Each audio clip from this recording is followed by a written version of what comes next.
Le Seigneur Jésus est plus que vainqueur. Chantez avec nous.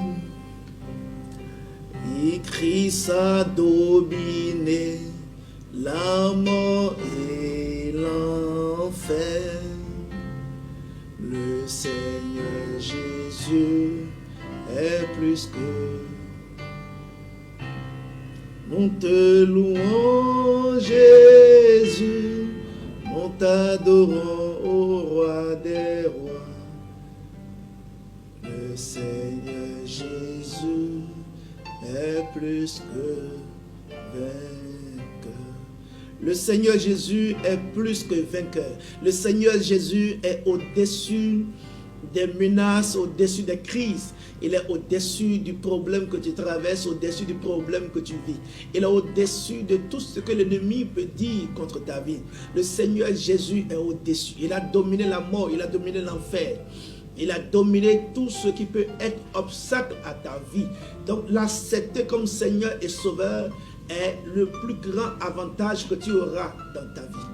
Le plus grand avantage que tu auras pour toi-même. Avoir Jésus comme Seigneur et Sauveur, c'est la meilleure chose que tu peux avoir. C'est le meilleur cadeau que tu peux disposer en toi-même. Jésus comme Seigneur et Sauveur, ça brise les barrières. Jésus comme Seigneur et Sauveur, c'est une forte promesse qui accompagne. Jésus comme Seigneur et Sauveur, ça te propulse dans ta destinée. Jésus comme Seigneur et Sauveur, ça apporte lumière dans ta vie. Jésus comme Seigneur et Sauveur, ça vient te rendre, ça fait de toi un illuminé. Jésus comme Seigneur et Sauveur, ça rend ta vie joyeuse. Ça apporte la joie à tes doigts, la joie à ta destinée, la joie à ton étoile. Ça te réconcilie à ta destinée. Jésus comme Seigneur et Sauveur, ça te guérit. Ça te guérit. Donc si vous nous suivez, bienvenue à cette nouvelle édition de la méditation du jour. Appelez et partagez cette méditation. C'est le moment de méditer la parole de l'Éternel. Nous allons rapidement voir 2 Chroniques 19, verset 9. Le texte de la méditation, c'est 2 Chroniques 19, verset 9. Qui dit, et voici les ordres qu'il leur donna.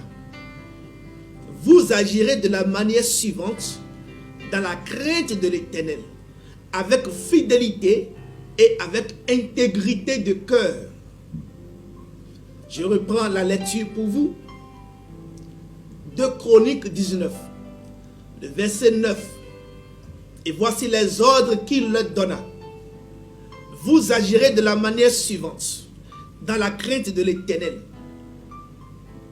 avec fidélité et avec intégrité de cœur. 3 choses. La crainte de l'Éternel, la fidélité et l'intégrité de cœur. 3 éléments qui nous amènent dans une bonne communion avec Dieu. Et à cela, nous allons ajouter Jean 14, verset 15, qui dit, si vous m'aimez, gardez mes commandements. Si vous m'aimez, gardez mes commandements. Si vous m'aimez, gardez mes commandements. Donc, on peut comprendre, si vous ne m'aimez pas, ne gardez pas mes commandements. Donc, on peut reconnaître quelqu'un qui ne garde pas les commandements. On peut reconnaître quelqu'un qui n'aime pas Jésus. Juste en le voyant agir et en voyant comment il refuse de garder les commandements. Donc c'est important.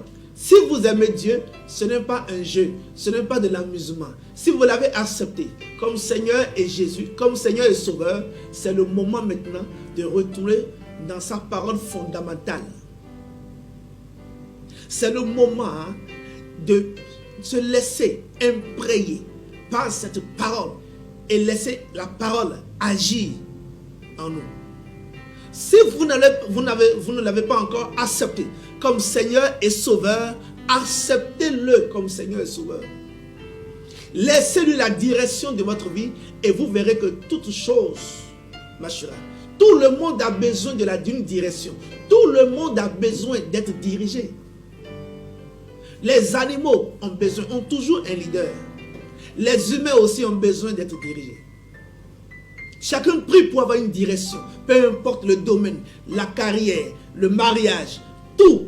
Chacun a besoin d'être dirigé. Donc, Jésus peut vous apporter la meilleure direction à votre vie.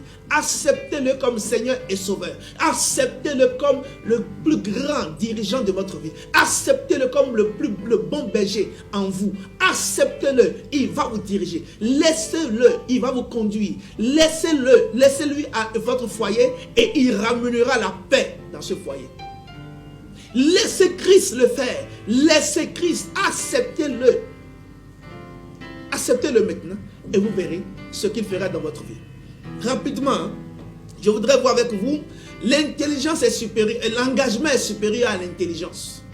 L'engagement est supérieur à l'intelligence. Il dit ceci, vous agirez de la manière suivante, dans la crainte de l'Éternel, avec fidélité et avec intégrité de cœur. Il faut être un homme engagé pour pouvoir le suivre dans la crainte, dans la fidélité et l'intégrité. Un homme qui n'est pas engagé envers Dieu ne peut jamais le suivre dans la crainte, dans la fidélité et dans l'intégrité. Il faut être un homme engagé. Ce n'est pas un homme intelligent. Non, les hommes intelligents arrivent à échouer des fois. Mais un homme engagé va jusqu'au bout. Et Dieu est toujours engagé envers ceux qui s'engagent envers lui. Retenez cela. C'est un homme engagé qui peut garder ses commandements. Un homme engagé peut l'aimer jusqu'au bout. Jean, le disciple Jean, était un homme engagé, un disciple engagé. Judas n'était pas si engagé. Votre engagement envers Dieu est ce qui détermine l'engagement de Dieu envers vous. Je reprends pour vous. Votre engagement envers Dieu est ce qui détermine l'engagement de Dieu envers vous. En ces temps où l'Église traverse, en ces temps de crise, en ces temps, ces derniers temps de l'Église, où l'Église espère le retour de Christ, soyons des gens, soyons des hommes et des femmes engagés pour le royaume de Dieu. Un homme engagé envers Dieu est un homme qui a la crainte de Dieu. Un homme qui veut toujours être fidèle à Dieu est un homme qui veut qu'on trouve l'intégrité en lui. Donc l'engagement est supérieur à l'intelligence. Est-ce que vous me comprenez? L'engagement est supérieur à l'intelligence. Tous ceux qui sont intelligents n'excellent pas forcément, mais ceux qui sont engagés, en plus de l'intelligence, ils sont engagés, ils vivent toujours au-dessus de la moyenne. Alors si vous voulez taper fort dans le royaume, Dieu cherche des gens engagés. Engagez-vous. Ce n'est pas le moment d'être refroidi. Ce n'est pas le moment de se décourager. Ce n'est pas le moment de tout laisser et de dire non. Même l'affaire d'église, je ne suis plus dedans. Même Dieu, je l'espère quelque part, je ne l'ai pas encore trouvé. Non, ce n'est pas le moment. Un homme engagé ne laisse pas ces choses l'arrêter. Un homme engagé va jusqu'au bout. Peu importe ce que vous serez en train de dire à une femme qui est amoureuse de vous, tant qu'elle est engagée dans son amour, elle restera toujours à vos côtés. Si l'amour de Dieu se trouve dans votre cœur, vous serez engagé envers lui. L'intelligence n'est qu'un plus, mais l'engagement est au cœur du destin. Nous avons besoin d'être engagés. Peu importe ce que vous savez faire, peu importe vos compétences et tout, votre engagement, sans l'engagement, cela se terminera par un échec.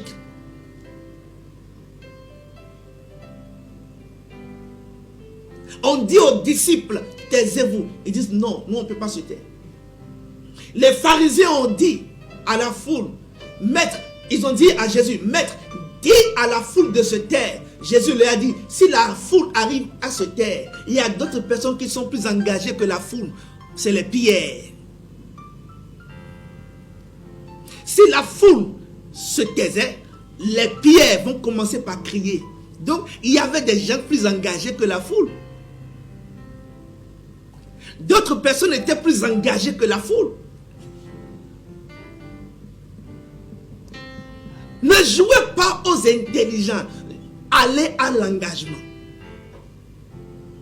Dieu attend toujours un engagement. Il attend toujours notre engagement. Il attend toujours. C'est un problème d'engagement.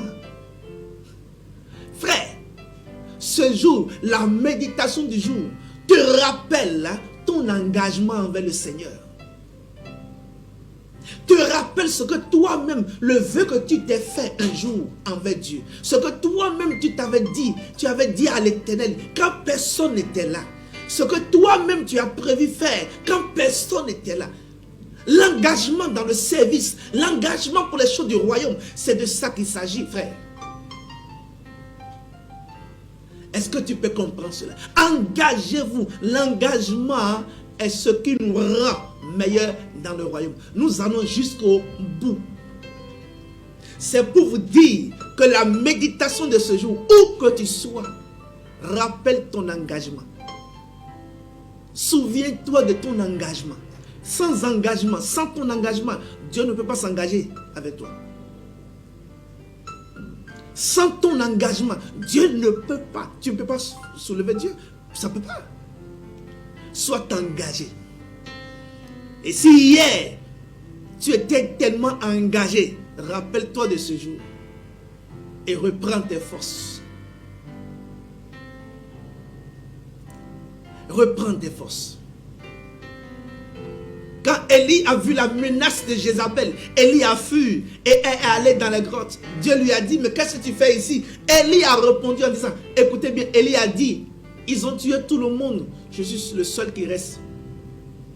Mais il ne savait pas que Dieu a prévu plus de 7000 encore prophètes qui étaient engagés pour l'œuvre. Il pensait que si lui mourait, ce serait la fin de la mission. Mais Dieu a encore trouvé 7000 personnes engagées pour ses affaires. Soyons déjà engagés, frère. Il dit, voici mon serviteur que je soutiendrai. Donc il y a des serviteurs que Dieu soutient. Il y a des serviteurs que Dieu ne peut pas soutenir. Et la Bible dit, tous ceux qui sont sortis de l'Égypte, Dieu les a appelés mes serviteurs.